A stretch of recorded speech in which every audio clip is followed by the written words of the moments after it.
These are the speaker tapes of Fifth Dimension Young People's Group Alcoholics Anonymous, a virtual group meeting every night at 9:30 Eastern, 6:30 Pacific. Enjoy.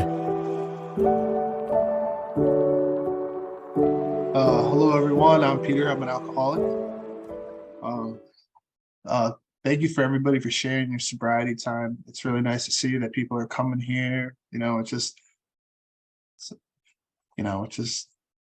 I don't know. I'm already blanking. Sorry, this happens. But and congratulations, everybody that's going to be celebrating. I'm grateful that I just was able to get 5 years on February 12th. But sorry, I'm nervous. I haven't spoken in a while. But I guess I'm gonna I have a home group. I have a position in that home group. I have a sponsor. I have sponsees. I try to go and work the steps to the best of my ability. Some days are better than others, but I'm going to tell you briefly about what it was like and what I'm like now. But I grew up in a turbulent household. I have a father that's an alcoholic. I only say that because he's currently dying from cirrhosis.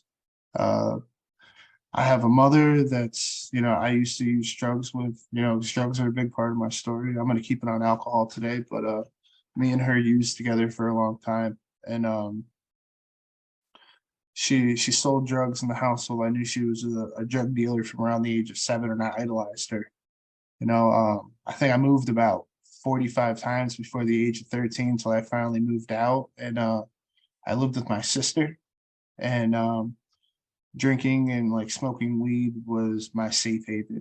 So I started using when I was around the age of 11 years old, and I just remember feeling like powerless my whole life, hopeless. My mom married a guy, and he was really abusive. And I remember this time that I was running away from him because I knew I did something wrong. And I grabbed the cordless phone. I trapped myself into the bathroom. This bathroom is a laundry room that had no windows in there. And I go to call my mom because I was like, I need help. I need to go to somebody that's going to go and help me.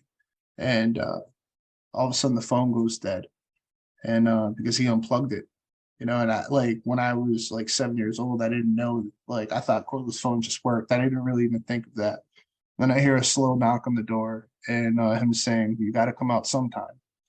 So like I was very scared always as a kid, but I was smart enough to know that I needed help, and somewhere along the way I lost that.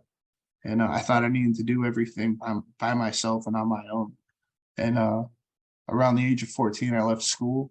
I was drinking and like smoking weed took precedence in my life. I didn't want to go to school. I felt like I didn't fit in, that I wasn't smart enough. I wasn't good enough. Nobody liked me here. I was like, I'm always bullied. The best thing I can do is leave. So I stopped. The last grade I completed was 8th grade. And that's when like my addiction really took hold. There wasn't many sober days after that until around the age of 28. I spent a few years homeless. Um, there was times where I lived in an abandoned factory with my mom for a bit. So my life was like a little chaotic, and I didn't see anything really wrong with that. Um, I just kept moving forward. I didn't want to admit to myself that I had a problem, and I couldn't really imagine myself using. Like I couldn't imagine myself not using, not drinking anymore. You know what I mean? And then I finally hit a point where I said, "There's no way I can live another day if I had to drink." And I was at the age of 27 when I tried to take my own life. I ended up overdosing on prescription pills and street drugs, and I overdosed in front of a church.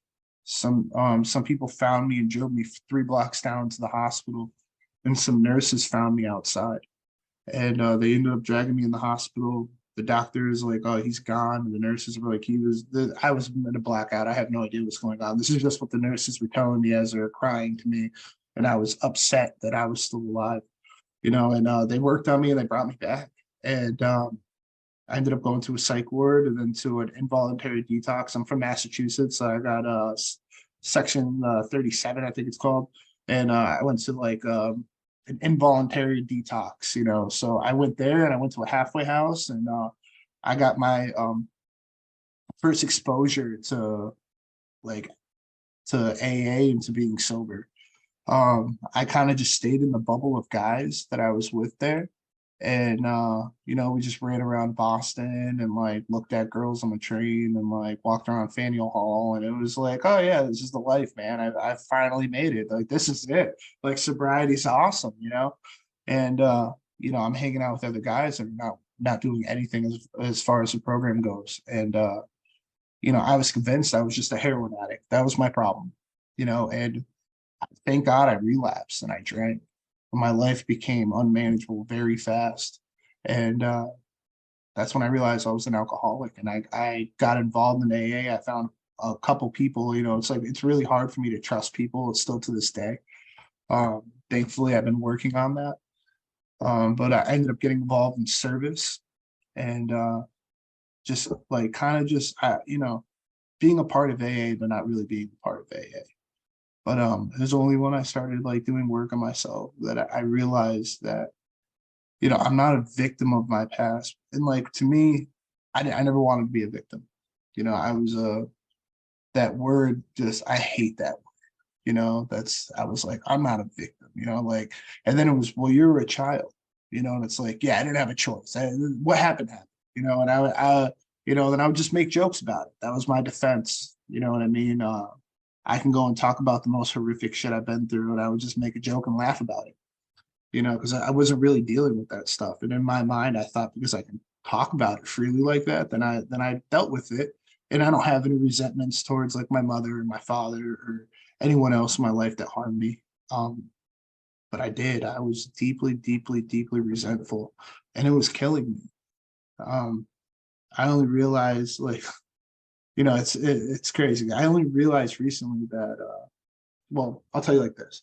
So I ended up meeting a woman, you know, in the program. I met her at a conference and I moved across the country for her, and I love her to death. I just proposed to her like in June, and she's amazing, you know, and her mother is in the program, and she's also an amazing woman. She's a helicopter mom, but she's like having a rabid dog in your corner, man. Like I got my GED when I was like 29, and I'm in college now. Like I didn't go to high school and I'm in college. I don't know who let that happen, but um, you know, and she's like calling up the dean and she's like, well, my son, you know what I mean? It's like I never had that before, you know, and at first it really freaked me out. I didn't want it, you know, and I'm like, I felt like my fiance's mother hated me. And I was like, she's done nothing but nice to me. And I'm looking at it over and over again. I'm like, I feel like she hates me. And it was only until I realized that I still have this deep-seated resentment towards my mother, you know, that I feel like I'm unlovable. Like just because I'm sober and I'm doing okay today doesn't mean that I feel like I'm worthy of love, you know. And like I said, I struggle with that still, you know. But because of the woman in my life, my mother, that you know, she didn't love me like I thought I deserved love, and that transferred over for my entire life, and I felt like I just was unworthy of love. So when a woman that I look at as like a mother figure is showing me love, I wouldn't accept it. You know, so the relationship that I had with my mother that was unresolved was damaging my relationships moving forward. It was the same thing with my father. Like it was really hard for me to put my hand out to other men in AA. It was hard for me to ask for a sponsor, hard for to ask another man to bring me through the steps to go and confine in them because like the man that was supposed to love me wasn't there. He wasn't present. So I instantly, like as a defense, I assumed that these men are going to hurt me. How can I trust them? You know, and it was killing me. It almost killed me because I had unresolved problems that I wouldn't resolve. You know, and you know, I was so scared all the time. You know, and it was only till I accepted that I was victimized.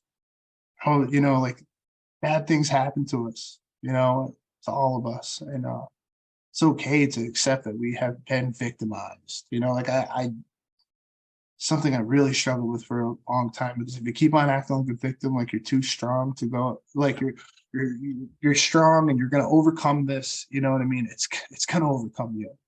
You know, and I was dying. I didn't even realize it because I was too strong to realize that I was dying. And so I started trying to repair the relationships around me. You know, I try to go and look towards God and try to go and establish a relationship with God, with myself. And not only can I establish a relationship with others, you know, it's a, I heard someone, you know, people say it all the time. You can't love other people until you love yourself. And I'm like, oh yeah, how cliche. But then like I had someone explain it to me. It's like, if you don't love yourself and you think you're unworthy of love, then you can't trust people that love you. Because it's either going to be disingenuous or it's just going to be they're so saintly and they just love everyone. And then it feels disingenuous too. And I was like, fuck, that's me. That's me, man. I just, you know, I'm constantly striving to do good things. So I'm worthy of love, but it doesn't matter because I'm never gonna like hit that bar. And those bars that I kept on setting in life, you know, they turned out to be vertical and I was trapped behind them in a prison. These walls that I built up as a defense, I was slowly dying behind. So like I had to have a perspective shift, you know, and thankfully today I'm able to look at it that, you know, I'm grateful that I became an addict and an alcoholic and I used drugs with my mother because that was the only time that my mother was present in my life is when me and her were using together. That was our common bond. And if I didn't find that, I probably would have never have known what a mother really was. It's dysfunctional, but I don't really know too many people in here that have functional families. So I mean, like we're just families.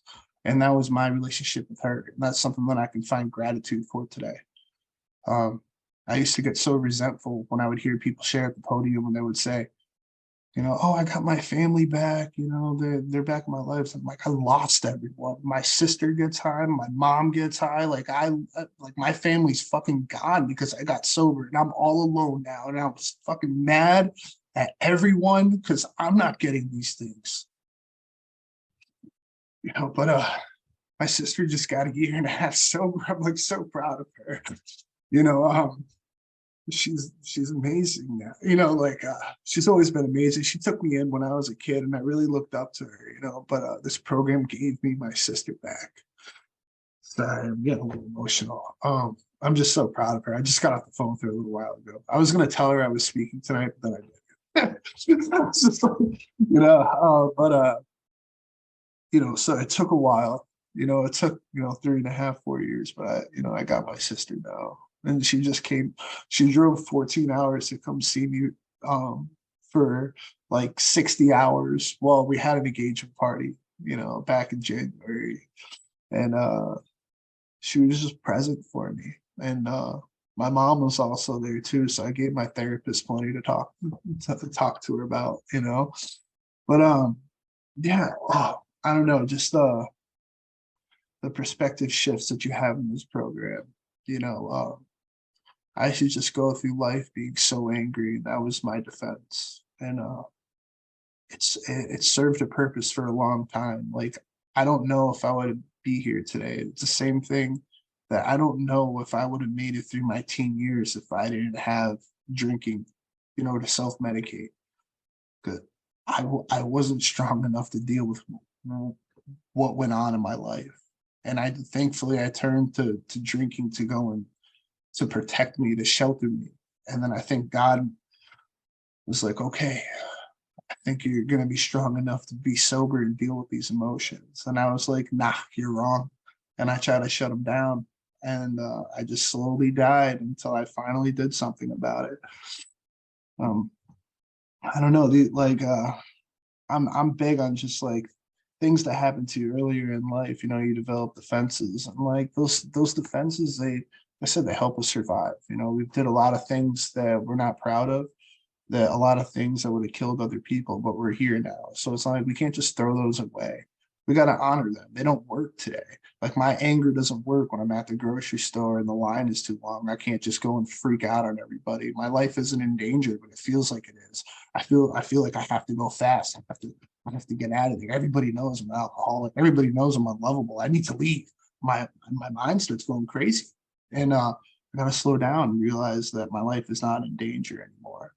You know, the most dangerous thing in my life is me picking up.